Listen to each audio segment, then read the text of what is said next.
Last night, I couldn't sleep. I was tossing and turning. I was uncovering and covering my blanket. I was fidgeting because of one man. He happens to be Africa's best president ever. Today, I'd like us to look at how Thomas Sankara, the president of Burkina Faso, between 1983 and 1987, fused leadership and communication to create a lasting legacy. The first thing that Thomas Sankara did exceptionally well is his clear message. Thomas Sankara knew exactly what he stood for and always spoke around his key message. There were two principles that never missed in his speeches. Number one, self-determination and social justice. Thomas Sankara believed in the black man's ability to carve his own path. Every time he heard about donor aid, he recoiled. In his own words, he said that whoever feeds you controls you. That's why he avoided it at all costs. He also believed in social justice. I'd like us to look at a clip where he is talking about his policies and see how he weaves in these values. Nous avons honte quand nous entendons parler d'Africains qui achètent des châteaux en Europe ou qui déposent des gros comptes dans les banques en Suisse et ailleurs. C'est une honte. Pendant ce temps, beaucoup d'Africains sont là misérables. Donc, nous ne pouvons pas permettre cela. C'est pourquoi notre révolution, c'est aussi la lutte contre la corruption. Et cette lutte contre la corruption, nous sommes impitoyables là-dessus. Nous faisons des procès publics qui dénoncent les voleurs, qui dénoncent tous ceux qui ont détourné de l'argent, les biens publics, et nous les sanctionnons très. Do you see how Thomas Sankara was a defender of the weak? How he was a social justice advocate. He looked at depravity as a war, and he was a warrior.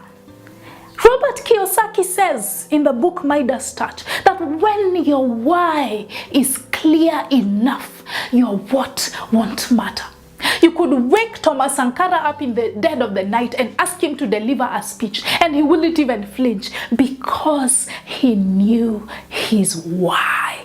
His message was crystal clear.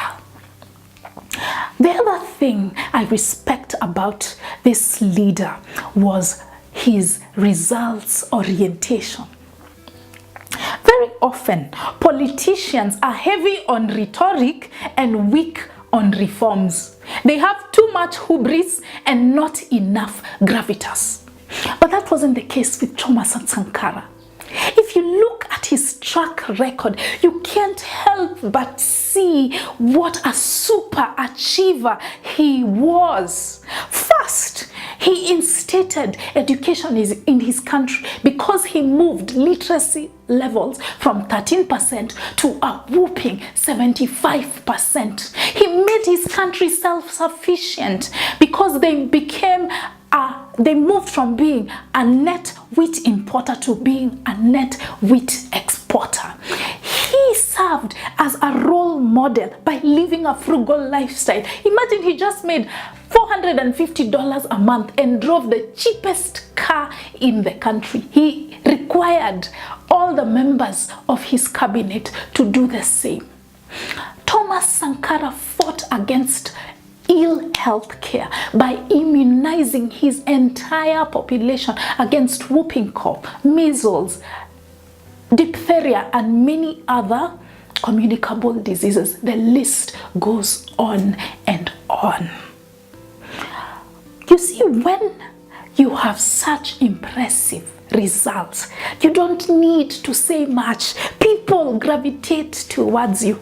Sometimes actions speak so loudly that you hardly need words. But I must admit that hardly there is the key word, because any politician knows that policies are not enough. What good is a candle if you hide it under the table?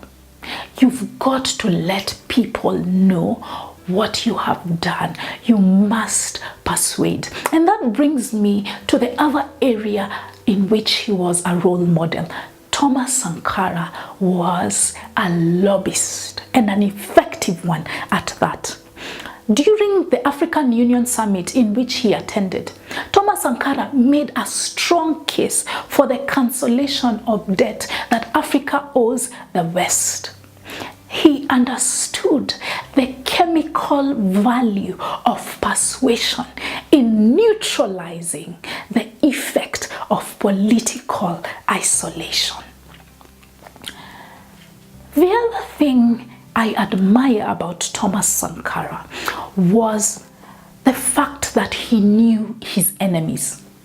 3 things rubbed Thomas Sankara the wrong way.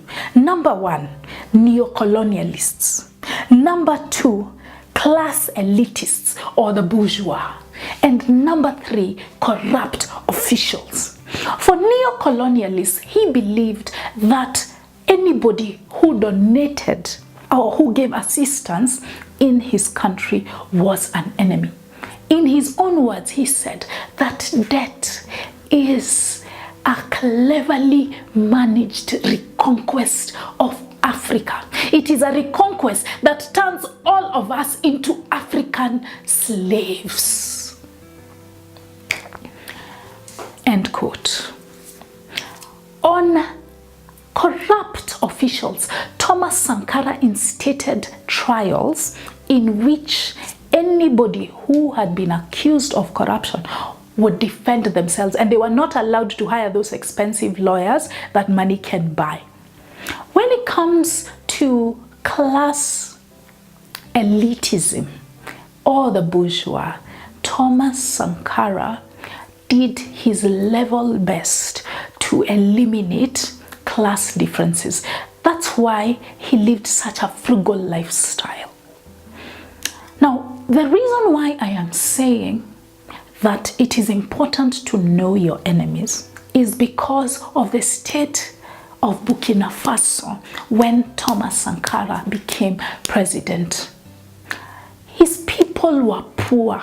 They were in dire straits. He could not continue doing things the same way that his predecessors were doing it and achieve different results.